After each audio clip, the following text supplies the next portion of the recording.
오늘 시편 2편 말씀 하나님을 지운 시대라는 제목으로 말씀 함께 나누도록 하겠습니다. 오늘 본문은 세상이 하나님께 등을 돌리는 장면으로 시작합니다. 문 나라들이 술렁입니다. 세상의 임금들과 통치자들이 한데 모여 머리를 맞댑니다. 이렇게 외치죠. 이 족쇄를 벗어 던지자. 이 사슬을 끊어버리자. 무엇을 벗어버리자는 겁니까? 무엇을 끊어버리자는 거죠? 하나님의 통치, 하나님의 다스림, 그분의 섭리, 하나님이 세우신 기름 부으신 왕, 또 그 왕의 다스림을 두 손으로 끊어내자는 모의를 하고 있는 것입니다. 사람들은 왕의 통치를, 자유를 올가매는 사슬처럼 여겼습니다.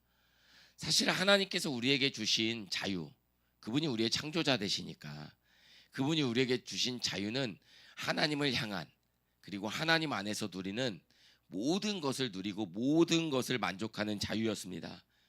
그러나 창세기 3장에 하와에게 그리고 아담에게 뱀은요, 하나님이 우리에게 주신 자유를 마치 하나님만이 가지고 있는 자유를 우리에게 주지 않고자 하는 것처럼, 비밀한 일처럼, 선악과를 먹으면 우리 스스로가 지혜로워져서 스스로 하나님처럼 되는 그런 자유를 누리게 될 것이라 라고 거짓말하고 우리를 부추기고 우리를 죄 가운데 빠지도록 그렇게 유혹하였습니다.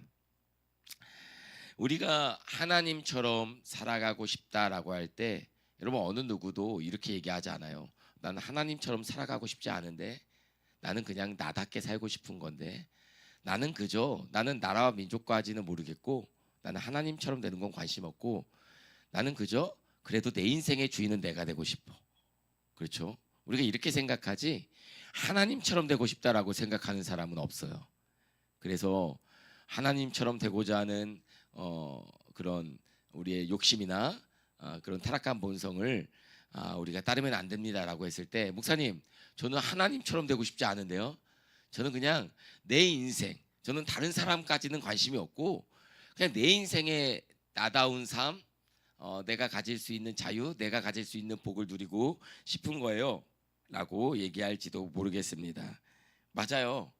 내 인생의 주인이 내가 되는 것이 스스로 하나님처럼 되는 것과 동일하다라고 성경은 이야기합니다. 왜냐하면 우리 인생의 주인과 또 우리 인생의 가장 아름다운 계획은 하나님 안에서 발견될 수 있고 또 그분 안에서 이루어질 수 있기 때문에 그런 것입니다. 이런 인간 세상에서 하나님 안에서의 통치와 다스림을 받는 삶을 족쇄라 여기고 사슬이라 여기는 그런 세상을 바라보면서 4절 말씀 이렇게 얘기하죠. 같이 읽겠습니다. 시작. 하늘 보좌에 앉으신 이가 웃으신다.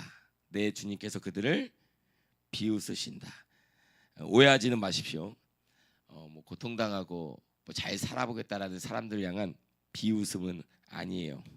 이것은 세상을 통치하고 다스리는 분의 여유이자 사람의 발버둥과 아우성이 닿지 못하는 그 하나님 나라를 그렇게 통치하고 다스리는 이의 여유입니다.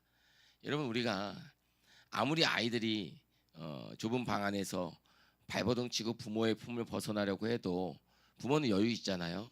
왜냐하면 다스릴 수 있는 권한이 있고 또 통치의 권한이 있고 능력이 있는 자의 여유가 되는 것이죠.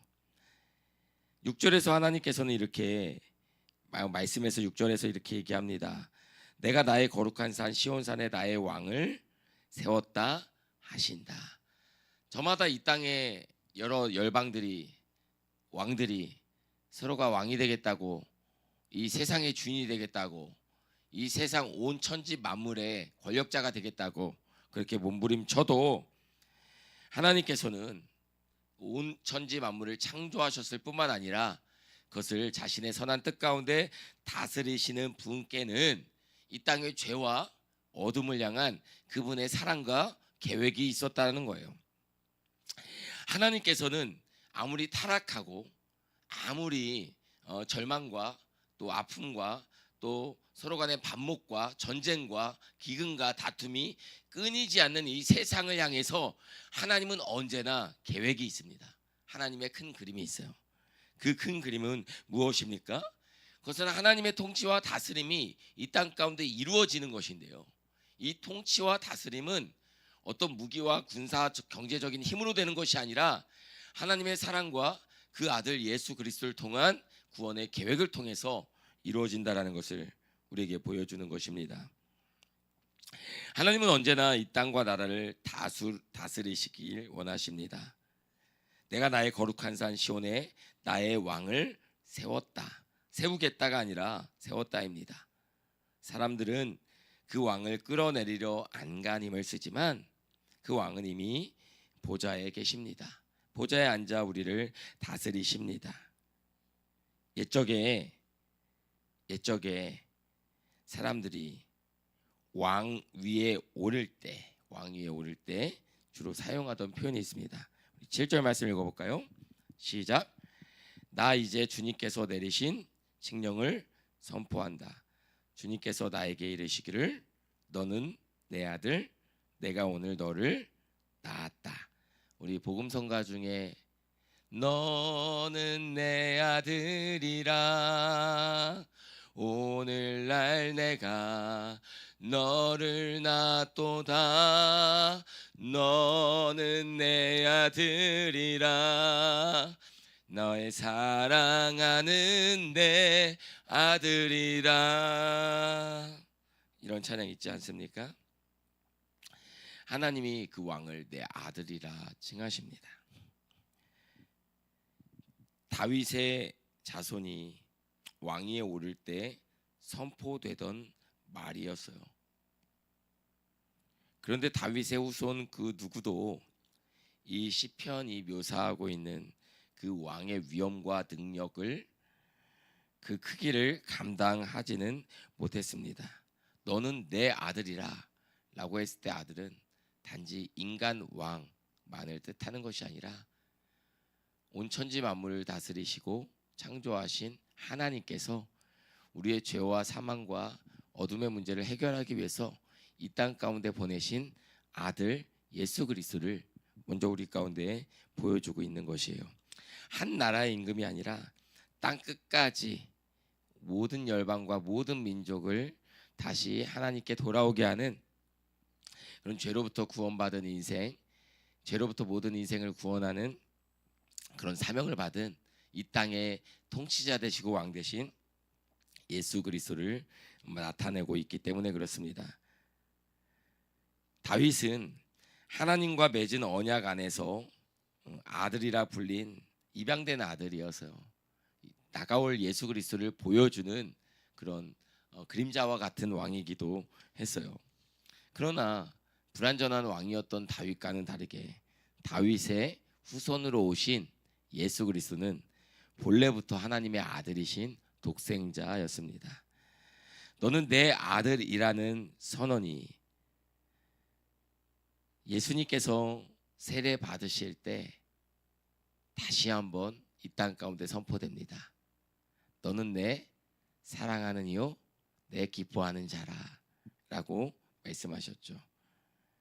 부활의 아침에 온 세상에 그분은 생명의 주권자가 되시고 결코 무덤도 죽음도 그분을 해할 수 없음을 증명하게 됩니다. 8절 말씀 보니까 이렇게 얘기하죠. 내게 청하여라. 문 나라를 유산으로 주겠다. 땅 이 끝에서 저 끝까지 너의 소유가 되게 하겠다. 여러분 그렇지 않습니까? 지금 우리가 대한민국에서 이 땅에서 주님은 우리의 왕이십니다 라고 노래하죠. 고백하고 예배합니다. 여러분 저 미국 아니 저 아프리카 땅 끝에서도 지금 이 시간도 예수 그리스도의 복음을 전하고 수많은 사람들이 주께 돌아오며 교회가 세워지고 많은 하나님의 자녀들이 회복되고 있죠. 이 끝에서 저 끝까지 한라에서 백두까지 땅 끝까지 복음을 전하는 예배자들의 전도자들의 발걸음이 지금도 멈춰지지 않고 있습니다.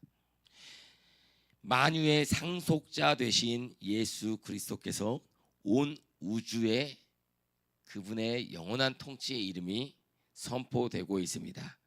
그분이 우리의 주님으로서 다스리고 우리는 그분의 다스림을 받고 있는 것입니다. 9절 말씀해 보니까요. 내가 그들을 철퇴로 부수며 질그릇 부수듯이 부술 것이다. 그러므로 이제 왕들아 지혜롭게 행동하여라. 세상의 통치자들아 경고하는 이 말을 받아들여라.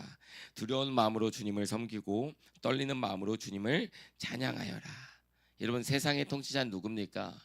세상의 통치자는 우리 주님을, 하나님을 우리 인생의 주인과 영원한 통치자와 다스리는 자로 인식하지 않고 저마다 자기의 인생이 자기가 되어서 살아가는 모든 사람들을 세상의 통치자라고 합니다. 각 나라 임금, 권력자, 다스리는 자뿐만 아니라 그냥 우리의 인생 자체를 나의 것으로 여기며 살아가는 모든 사람들이 자신에게 있어서, 그리고 세상을 바라보는 눈에 있어서 그런 통치자들이, 또 권력자들이 될 수가 있겠어요. 오늘 다윗은 이 시편 말씀을 통해서 지혜롭게 행동하여라 라고 이야기를 합니다. 다시 하나님 앞에 우리의 믿음의 시선을 돌이키라 라고 이야기를 하죠. 그러면서 12절 말씀에 그의 아들에게 입맞추어라. 그렇지 않으면 그가 진노하실 것이니 너희가 걸어가는 그 길에서 망할 것이다. 그의 진노하심이 지체 없이 너에게 이를 것이다. 주님께로 피신하는 사람은 모두 복을 받을 것이다. 그 옛날 왕의 발에 입을 맞추는 것은 그를 내 왕으로 받든다는 뜻이었습니다. 그의 아들에게 입 맞추라는 것, 그것은 바로 주님으로 인정하여라. 그런데 이 입 맞춤을 두려워 벌벌 떨며 억지로 하는 복종으로 읽으면 우리가 말씀과 하나님의 사랑을 제대로 이해하지 못하는 거예요. 이 입맞춤은 공포 가운데 두려워하며 떨며 맞추는 그런 입맞춤이 아니라 무엇입니까? 우리를 죄와 사망과 어둠에서 건지신 그 하나님의 사랑 안에서 그분을 경배하며 그분의 통치와 다스림을 인정하며 그렇게 나아가는 순종이죠. 기쁨과 감사인 것입니다. 신약에 보면 실제 이 거룩한 입맞춤을 했던 한 여인이 나오죠. 누가복음 7장 보면 죄인이라 손가락질 받던 한 여인이 예수님의 발 곁에 엎드려서 눈물로 그 발을 적시고 입맞추고 또 향유를 부었죠. 두려워서가 아니었습니다. 사랑해서였어요. 감사해서였어요. 용서받은 사람이 자기를 살린 분에게 드릴 수 있는 최고의 경배였습니다. 아들에게 입맞추라는 명령은 바로 그런 것입니다. 떨며 굴복하라는 그런 굴종적인 모습이 아니라 너를 구원하신 그 왕을 사랑으로 끌어안으라는, 그리고 그분의 용서와 그분의 통치 다스림, 우리를 향한 완전한 완벽한 계획 안에 살아가는 삶을 꿈꾸라는 초대예요. 이 다윗의 노래는 그리스도의 나라를 내다본 예언이기도 했던 것이죠. 사랑하는 성도 여러분, 오늘 우리에게 그 발에 입맞춘다라는 건 뭘까요? 거창한 게 아닐 수도 있습니다. 그 여인은 자기가 가진 가장 값진 것을 깨뜨려 그 발 앞에 쏟았습니다. 그 향유. 오늘 우리의 삶 속에서 내게 가장 중요한 것, 내게 가장 익숙한 것, 내게 가장 소중한 것, 그것을 주님 앞에 온전히 맡겨드리며 의탁하며 나아갈 때 그것이 주님께로 피신하는 사람이 되는 거예요. 내가 나의 왕처럼 주인처럼 여겼던 것들을 주님 앞에 맡겨드리고 주님 앞에 나아갈 때 주님은 우리의 삶을 맡아주실 것입니다. 이끌어 주실 것이에요. 그가 바로 우리가 어제 함께 나눴던 시편 1편 말씀과 같지 않습니까? 복 있는 사람은, 행복한 사람이다 라고 얘기했잖아요. 그 행복한 사람은 어떤 사람입니까? 오늘 본문 12절 말씀처럼 주님께로 피신하는 사람이 복이 있다라고 얘기하잖아요. 우리가 때때로 인생 살면서 힘들고 괴롭고 지칠 때 여러분 우리가 찾아가는 대상이 있고 여러분 우리가 찾아가는 무언가가 있지 않습니까? 지치고 고나고 마음이 상할 때 우리가 찾는 것이 우리가 가장 소중하게 여기고 또 우리를 가장 또 쉼을 주고 평안을 주고 기쁨을 주고 만족을 주는 무언가 아니겠어요? 그러니까 인생은요, 내가 무엇을 사랑한다라고 고백하는 것도 중요하지만 정말 인생의 광야와 같은 시간 속에서 그 어둠과 고난 속에서 실제로 내가 찾아가는 것이 실제로 내 마음을 가득 채운 것이 내가 가장 사랑했던 대상이었을 가능성이 가장 높습니다. 그러므로 사랑하는 성도 여러분, 그 아들께 입맞추는 거룩한 입맞춤을 통해서 우리를 사랑하시고 그 자신의 모든 것을 내어주신 하나님 안에서 그분의 사랑을 받들고 그분의 사랑 안에서 이루어지는 삶을 꿈꾸는 우리 모두가 될 수 있기를 주의 이름으로 축복합니다. 기도하겠습니다. 하나님 아버지 감사합니다. 오늘 말씀을 통해서 주님의 사랑과 그분의 은혜를 간직하고 그 사랑 안에 살아가기를 결단하며 나아가는 우리 모든 성도들이 되게 하여 주옵소서. 예수님의 이름으로 기도하였습니다. 아멘. 우리 들은 말씀을 기억하면서 우리 세 가지 정도 함께 기도했으면 좋겠습니다. 첫 번째는 우리는 우리 인생의 주인이 아니라는 것. 우리는 우리 인생의 주인이 아니라는 것은 책임을 하나님께서 가져가시고 복을 우리에게 주시겠다라는 초대예요. 그것을 꼭 기억했으면 좋겠습니다. 왕의 다스림과 통치를 족쇄처럼 여겼던 자리를 이제는 주님께 맡기고 날량한 주님의 계획을 기억하면서 기도했으면 좋겠습니다. 그 아들 예수 그리스도 우리의 왕으로 모십니다. 주인으로 모십니다. 라는 고백이 있었으면 좋겠어요. 두 번째, 두려움이 아니라 사랑으로 그 아들께 나아갔으면 좋겠습니다. 두려움이 아니라 사랑으로. 주님, 제가 이것마저도 주님께 맡깁니다. 두려움이 아닌 사랑으로. 세 번째, 세상이 아무리 술렁이고 우리를 불안과 좌절에 그렇게 휩싸이게 한다 할지라도 보좌에 앉으신 그 왕의 통치 안에서 흔들리지 않겠습니다. 두려워하지 않겠습니다. 세상의 흔들림 가운데 같이 흔들리는 것이 아니라 반석 위에 세워진 그런 믿음의 삶을 살겠습니다. 이렇게 우리 기도했으면 좋겠습니다. 우리 들은 말씀을 기억하면서 이 세 가지 기도 제목을 붙들고 함께 기도하며 나아갑니다. 하나님 아버지 감사합니다. 아버지, 우리의 통치자 되신 주님을 찬양합니다.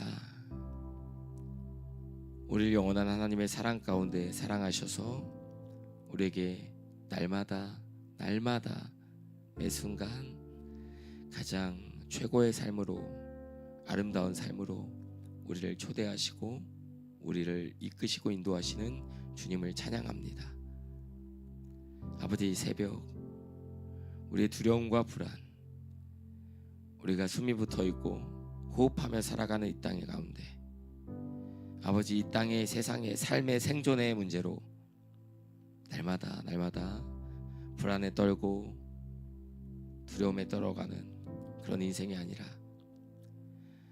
날 향한 우리를 향한 이 땅을 향한 가장 완전한 계획, 가장 온전한 그런 계획을 가지고 있는 주님 앞에 오늘 하루의 24시간 시간도 맡겨드리고 오늘 하루에 우리의 살아가는 모든 삶 만남, 우리가 내려야 될 모든 결정들, 걸어가야 될 모든 삶의 길도 주님 안에 걷고 주님 안에 살아가기를 원합니다. 두려움이 아닌 단지 이 땅의 복을 받기 위한 수단과 인간적인 두려움이 아닌 그 하나님의 사랑을 받은 자의 기쁨과 감격과 여유와 또 갈망의 삶이 되게 하여 주옵소서. 끝까지 놓지 못하는 우리 두 손에 꽉 쥔 우리 인생을 향한 주인된 권리를 내려놓고 내 시간도 우리의 부모 형제 자매도 내가 가지고 있는 그 모든 것 주님 발 앞에 엎드려 그 발 앞에 엎드려 깨뜨려 주님 앞에 드립니다. 하나님, 우리 인생의 주인 되신 주님께서 사랑하는 모든 성도들의 쓸 것과 필요를 아시고 그 인생의 어제와 오늘과 내일과 결국을 아시오니 하나님 앞에 가장 아름다운 인생으로 드려질 수 있도록 주님, 우리의 남은 모든 시간과 삶 속에서 하나님만을 유일한 통치자로 우리의 삶을 이끄시고 인도하시는 그 섭리자로 인정하며 살아갈 수 있도록 주님 은혜를 베풀어 주옵소서. 사랑하는 모든 성도들, 이 새벽 아침 기도할 때에 주님 새 마음을 주셔서 오늘 하루라는 시간이 두 번 다시 찾아오지 않는 유일하고도 가장 향기롭고 가장 아름답고 가장 존귀한 시간 될 수 있도록 아버지, 모든 상황 속에서 주님을 찬양하며 그렇게 예배하며 나아가는 우리 모두가 되게 하여 주옵소서. 너는 내 아들이라 오늘날 내가 너를 낳았도다. 온 열방 우주 만물을 다스리시는 하나님의 유일하고 참된 아들 되신 그리스도 예수 안에서 이제는 참된 자유와 참된 기쁨을 누리며 살아가는 하나님의 자녀들 되게 하여 주옵소서. 감사드리며 예수님의 이름으로 기도하였습니다. 아멘. 하늘에 계신 우리 아버지여, 이름이 거룩히 여김을 받으시오며 나라가 임하옵시며 뜻이 하늘에서 이루어진 것 같이 땅에서도 이루어지이다. 오늘 우리에게 일용할 양식을 주옵시고 우리가 우리에게 죄진 자를 사하여 준 것 같이